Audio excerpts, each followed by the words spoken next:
राष्ट्रसंत तुकडोजी महाराजांना देशाचा सर्वोच्च नागरी सन्मान भारतरत्न देण्याच्या मागणीसाठी 9 ऑगस्ट क्रांती दिनाचे औचित्य साधून तिवसा तहसील कार्यालय परिसरात बेमुदत अन्नत्याग व साखळी उपोषणाला सुरुवात करण्यात आली। गेल्या 4 दिवसांपासून हे अन्नत्याग आंदोलन सुरू आहे। राष्ट्रसंतांना भारतरत्न एकच लक्ष्य असा निर्धार यावेळी व्यक्त करण्यात आला। तुकडोजी महाराज यांना भारतरत्न देण्याची घोषणा होईपर्यंत आंदोलन मागे घेणार नसल्याचा इशारा आंदोलकांनी दिला। यावेळी ज्येष्ठ नागरिकांनी देखील या आंदोलनाला पाठिंबा देत सहभाग दर्शविला। दुसरीकडे उपोषण स्थळी तुकडोजी महाराजांचे भजन आणि सामुदायिक प्रार्थना करून प्रशासनाचे लक्ष वेधले जात आहे। यावेळी मुकुंद पुनसे, जयकुमार बोके, रमेशराव बोके, हैबतराव गाडगे, शफीक शहा, मनोहरराव साबळे व जगनराव साबळे उपोषणाला बसले आहेत। मी सातारगावचे आहे, निर्मला भीमरावजी लांजेवार आणि मी वय 72 आहे। मी कालपासून साखळी उपोषणात बसलेली आहे। बेमुदत आहे माझा उपोषण, कारण मी डोळ्यांनी पाहिले नाही पण महाराजांचे विचार माझ्या मनात ठसले।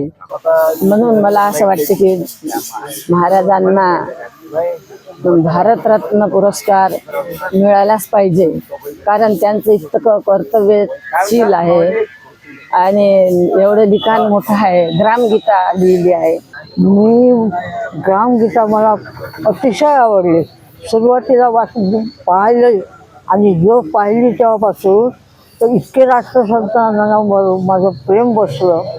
या माणसासारखा भारतात माणूस होणार नाही आणि या संत अस्पर्ध झाला नाही आणि होणार नाही।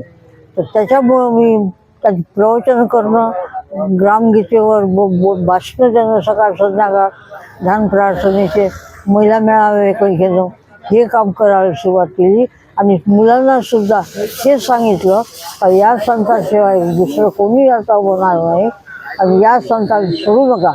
हे तत्वज्ञान आपल्या ग्रामगीतेचं सांगा आणि महाराजांना ऐकलेलं ते सांगा, दुसरं आता कोणी करणार नाही। भारतरत्न मिळावं राष्ट्रसंतांना हे फार मोठी माझी मनोकामना आहे आणि सर्वांनी हे याच्यात सहभाग घ्यावं, कारण मी या उपोषणाला मुद्दाम भेट देण्याकरता आली।